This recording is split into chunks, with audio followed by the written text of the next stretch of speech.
வணக்கம்மா. இன்னைக்கு நம்ம என்ன பார்க்க போறோம்னா, English chapter 1 first short and எப்படி நம்ம படிக்கலாம், இன்னும் கண்டினியூஸா நம்ம எப்படிலாம் படிக்கலாம் அப்படிங்கிறத பத்தி நம்ம பார்க்க போறோம். இன்னும் அப்கமிங் வீடியோஸ் ஃபுல்லா நம்ம வந்து லெசன்ஸை ஃபுல்லா பார்ப்போம். இது வந்து நீங்க இன்ஸ்டியூட்ல படிக்கிறவங்களா இருந்தாலும் சரி, இல்ல இது மூலமா நீங்க ஃபாலோ பண்ணி படிக்கிறவங்களா இருந்தாலும் சரி, உங்களுக்கு டவுட்ஸ் கிளாரிஃபை ஆகும்னு நான் நம்புறேன். மற்றபடி வேற எந்த டவுட்ஸ் வந்தாலும் நீங்க கமெண்ட் செக்ஷன்ல சொல்லுங்க. நான் கண்டிப்பா கிளாரிஃபை வீடியோ வந்து அப்கமிங் வீடியோஸ்ல நம்ம போடுவோம். ஃபர்ஸ்ட் இன்ட்ரடக்ஷன் ஷார்ட் அண்ட், அதாவது ஒரு எக்ஸாம் ஷார்ட் அண்ட் எழுதுறதுக்கு என்னென்ன உங்களுக்கு வந்து தெரிஞ்சா போதுமோ அதை மட்டும் தான் நான் டீச் பண்ண போறேன். உங்களுக்கு அது யூஸ்ஃபுல்லாக இருக்கும்னு நான் நம்புறேன். ஃபர்ஸ்ட் வந்து ஷார்ட் அண்ட்ல வந்து உங்களுக்கு நிறைய வேகன்சி, ஜாப் வேகன்சி இருக்கு. நீங்க டிஎன்பிசி எடுத்துக்கிட்டாலும் எஸ்எஸ்சி எடுத்துக்கிட்டாலும் நிறைய ஜாப் வேகன்சி இருக்கு. இன்னொன்று வந்து கிளர்க்கை விட வந்து ஸ்டெனோக்கு வந்து சேலரி கூட. நம்மளுக்கு எல்லாருக்கும் தெரிஞ்ச விஷயம் தான். நீங்கள் இப்போ ஷார்ட் அண்ட் எடுக்க வரீங்கன்னா இந்த ஸ்டெனோ பற்றி நீங்கள் தெரியாமல் எடுக்க வர மாட்டீங்க. ஷார்ட் அண்ட் வேற, ஷார்ட் அண்ட் அக்கௌண்டன்ட் வேற. அது சிஏ படிப்பு. இந்த ஷார்ட்டனுங்கிறது தமிழில் சுருக்கெழுத்து அப்படின்னு சொல்லுவாங்க.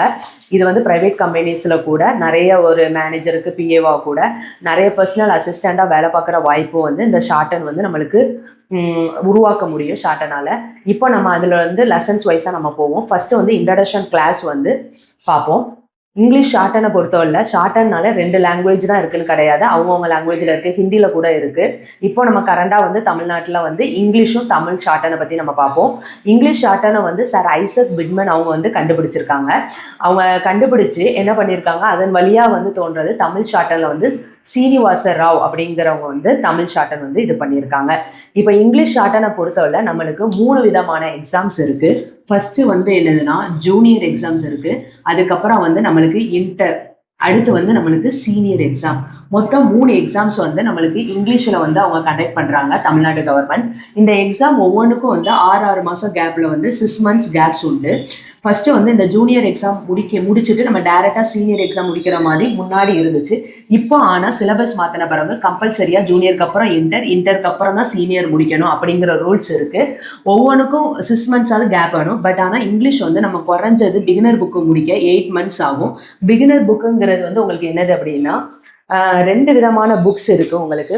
இந்த புக் இருக்கு, ப்ளூ கலர் அட்டை போட்ட அந்த புக் இருக்குல்ல, விஷ்ணு ஆர்ட் பிரஸ். இந்த புக்கையும் நீங்க ஃபாலோ பண்ணிக்கலாம். இல்லைன்னா கிரீன் கலர் அட்டை போட்ட அந்த புக்கு, நியூ இரா எடிஷன், இந்த புக்கையும் நீங்க ஃபாலோ பண்ணிக்கலாம். இந்த 2 புக்குமே வந்து என்னன்னா நம்மளுக்கு ஷார்ட்டனுக்குள்ள பிகினர் புக் அப்படின்னு சொல்லுவோம். அந்த குட்டி புக் வந்து பிகினர் புக், இதோட ரூல்ஸ் அண்ட் ரெகுலேஷன்ஸ் படிக்கிறதுக்குள்ள புக். அதுக்கப்புறம் நம்ம exam motive, Tamil Nadu government exam நம்ம அட்டன் பண்றோம் அப்படின்னா எக்ஸாம் மோட்டிவ்ல படிக்கிறதுக்கு நம்மளுக்கு ஒரு பெரிய புக் இருக்கும். அதை வந்து குறைஞ்சது நம்ம 5 மந்த்ஸ் இல்லை 6 மந்த்ஸாவது ப்ராக்டிஸ் பண்ணிட்டு போனா கன்ஃபார்மா நம்மளால பாஸ் ஆக முடியும். இந்த குட்டி புக்கை வந்து நம்ம மினிமம் இல்லை 3 மந்த்ஸுக்குள்ள முடிக்க முடியும். ஒருத்தர் ஹார்ட் ஒர்க் போட்டீங்க அப்படின்னா மினிமம் 3 மந்த்ஸுக்குள்ள இதை கண்டிப்பா முடிக்க முடியும். இப்போ வந்து தமிழ் எடுத்துக்கிட்டீங்க அப்படின்னா 2 எக்ஸாம் தான் நம்மளுக்கு, ஜூனியர், இன்னொன்று வந்து என்னதுன்னா சீனியர். இதுக்கும் 6 மந்த்ஸ் கேப் உண்டு. ஆனால் தமிழ் பிகினர் புக்கை வந்து நம்ம ஈஸியாக முடிச்சிடலாம். தமிழ் வந்து என்னன்னா ஒரு 3 மந்த்ஸ்க்குள்ள இல்லை 2 மந்த்ஸ்க்குள்ளவே நம்ம என்ன செஞ்சிடலாம், நம்ம முடிச்சிடலாம். இதில் 2 எக்ஸாம் தான் நம்மளுக்கு. இதில் இன்டர் கிடையாது. ஏன்னா இது ஸ்பீடுக்கு ஏத்தாக்கல நம்மளுக்கு ஜூனியர், இன்டர், சீனியர் கொடுத்துருக்காங்க. இந்த ஜூனியர் சீனியர் தான் கொடுத்துருக்காங்க. தமிழ்நாடு கவர்மெண்ட்டை பொறுத்தவரை நம்மளுக்கு போத் இயர் முடிச்சா நிறைய பிளேஸ்மெண்ட் வேகன்சி நம்மளுக்கு இருக்கும். இன்னொன்று வந்து என்ன சொல்லணும்னு நினைச்சேன்னா, தமிழ் வந்து சில பேர் சொல்லுவாங்க தமிழ் ஷார்ட்டன் வந்து ரொம்ப ஈஸி, இங்கிலீஷ் வந்து கஷ்டம் அப்படின்னு சொல்லுவாங்க. பட் ஆனால் அது அப்படி கிடையாது. நம்ம புரிஞ்சு படிச்சா 2மே ஈஸி தான். எதனால அப்படி சொல்றாங்கன்னா, தமிழ்ல வந்து நம்மளுக்கு அந்த பிகினர் புக்குன்னு உங்களுக்கு ஒரு குட்டி புக் சொன்னேன்ல, அந்த புக்கு வந்து எப்படின்னா தமிழ் பிகினர் புக் ஆரஞ்சு கலர்ல இருக்கும். அந்த புக்ல வந்து மொத்தம் நம்ம ஒரு 57-55 எஸ்ஸேஸ் கம்ப்ளீட் பண்ணாலே நம்ம வந்து அந்த புக்கை முடிச்சிடலாம். அதுக்கப்புறம் பெரிய புக் போயிடலாம். இது வந்து எக்ஸசைஸ் சொல்றேன். இங்கிலீஷ்ல வந்து நம்ம குறைஞ்சது 114 எஸ்ஸேஸாவது நம்ம ஏற்கனவே சொன்ன மாதிரி இங்கிலீஷ் வந்து 114 எஸ்ஸேஸ் இருக்குமா. தமிழ் வந்து நம்மளுக்கு வெறும் 55-57 எஸ்ஸேஸ் முடிச்சாலே அந்த பிகினர் புக்கை முடிச்சிடலாம். இந்த காரணத்தாலேயே மாணவர்கள் வந்து என்ன சொல்றாங்க அப்படின்னா தமிழ் ரொம்ப ஈஸி அப்படிங்காங்க. ஆனால் இதில் கூட எக்ஸசைஸ் வர்றதுனால மட்டும் அப்படி சொல்றாங்க. இன்னொன்று வந்து அதில் கூட ஒரு எக்ஸ்ட்ரா ரூல்ஸ் இருக்கும். ஆனால் புரிஞ்சு படிச்சிங்கன்னா 2மே ஒன்று போல தான் இருக்கும். ப்ராப்பராக சொல்லணும், படித்த பிள்ளைகிட்ட போய் கேட்டிங்க ப்ராப்பராக சொல்லணும் அப்படின்னா நம்ம டங்கிலீஷ்னு ஒன்று யூஸ் பண்ணுறோம்ல, அதே மாதிரி தான் இருக்கும். ப்ரொனவுன்சியேஷனை பொறுத்து தான் நம்ம வந்து எழுத போகிறோம்.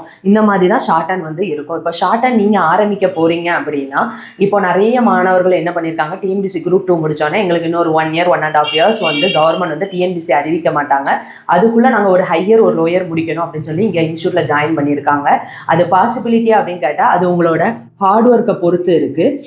ஒவ்வொருத்தருக்கும் ஒவ்வொரு கெப்பாசிட்டி இருக்கும். ஒரு பையனுக்கு ஒரு நாள் ஒரு பாடத்தை சொல்லிக் கொடுத்தா புரியும், அதே பையனுக்கு ஒரு 10 நாள் அதை தொடர்ந்து சொல்லிக் கொடுத்தா தான் புரியும்.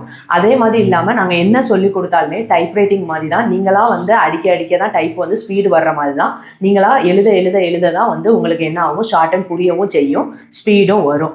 அந்த பிகினர் புக் வர தான் நாங்கள் சொல்லிக் கொடுக்க வேண்டிய கடமை இருக்கும். அதுக்கப்புறம் நீங்களா தான் ஹார்ட் ஒர்க் போட்டு நீங்களா தான் எழுதுகிற மாதிரி இருக்கும். அப்படிங்கிற பட்சத்தில் ஹார்ட் ஒர்க் கண்டிப்பாக போட்டிங்க அப்படின்னா இன்னும் 1.5 வருஷம் வர பிப்ரவரி மந்த் வந்து உங்களுக்கு எக்ஸாம் வரும்.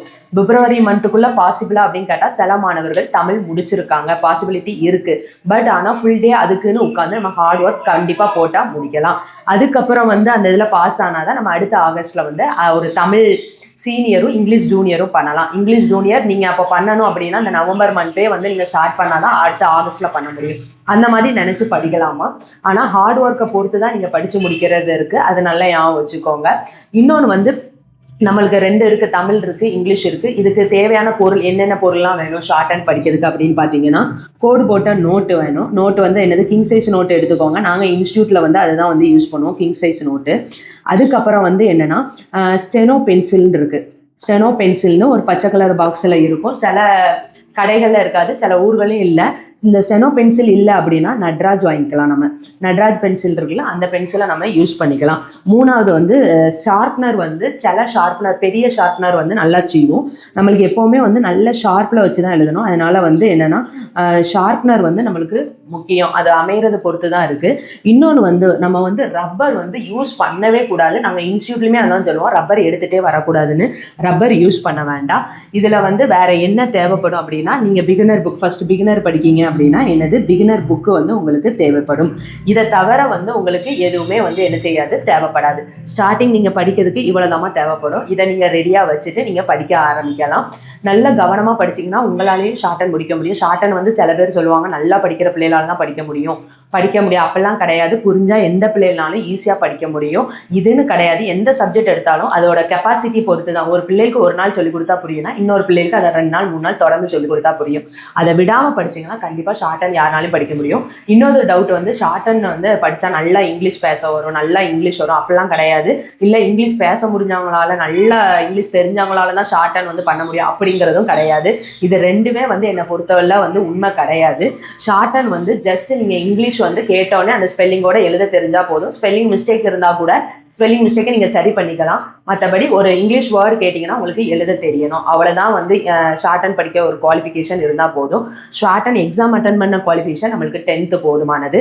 தமிழும் அதே மாதிரி தான். சொன்னாங்கன்னா நம்மளுக்கு எழுத தெரியணும். அவங்க ரீட் பண்ணாங்கன்னா நம்மளுக்கு அந்த இதை வந்து தமிழில் எழுத தெரியணும். அவ்வளோ இருந்தால் போதும். மற்றபடி எனக்கு இங்கிலீஷ் கிராமட்டிக்கலாக தெரியணும், இங்கிலீஷ் பேச தெரியணுங்கிற கட்டாயம் கிடையாது. அதே மாதிரி சில பேர் என்ன சொல்லுவாங்க, ஷார்ட் ஹேண்ட் முடிச்சா இங்கிலீஷ் நாலேஜ் அப்படி வரும் இப்படி வரும், அப்படிலாம் கிடையாது. ஷார்ட் ஹேண்டை பொறுத்தவரை ஒரு இது எக்ஸாம் எப்படி இருக்குன்னா, ஒரு 7 minutes வந்து ஒரு புக்கை, ஒரு பேசேஜை ரீட் பண்ணாங்க அப்படின்னா அதை நம்ம காதால் கேட்டு நம்ம அதுக்குள்ளே, இந்த ஷார்ட்டனுங்கிறது ஒரு லாங்குவேஜ் மாதிரி, அதுக்குள்ளே சிம்பிளை போடுவோம். அப்புறம் அந்த சிம்பிளை பார்த்து நம்ம தமிழ்னா தமிழில் எழுதுவோம், இங்கிலீஷ்னா இங்கிலீஷில் எழுதுவோம். அவ்வளோதான ஒழிய மற்றபடி இதுக்கும் கிராமட்டிக்கலாக வந்து நம்ம நல்லா இது ஆயிடுவோங்கிறதுக்கும் சம்மந்தம் கிடையாது. மற்றபடி இது தெரிஞ்சாலே போதும், ஷார்ட் ஹேண்ட் படிக்கலாம். இது ஒரு இன்ட்ரடக்ஷன் கிளாஸாக நான் உங்களுக்கு போடுறேன். இது வந்து தமிழில் படிக்கிறவங்களா இருந்தாலும் சரி, இங்கிலீஷில் படிக்கிறவங்களா இருந்தாலும் சரி, இது உங்களுக்கு யூஸ் ஆகும்னு நான் நம்புகிறேன். இன்னொன்று வந்து என்ன சொல்லணும்னு நான் விரும்புகிறேன் அப்படின்னா, அதை நம்ம வந்து விருப்பப்பட்டு நம்ம படிக்கணும். இதில் ஒவ்வொரு சாப்டருமே நீங்கள் புரிஞ்சு படிக்கிறத பொறுத்து இருக்குது. Thank you all.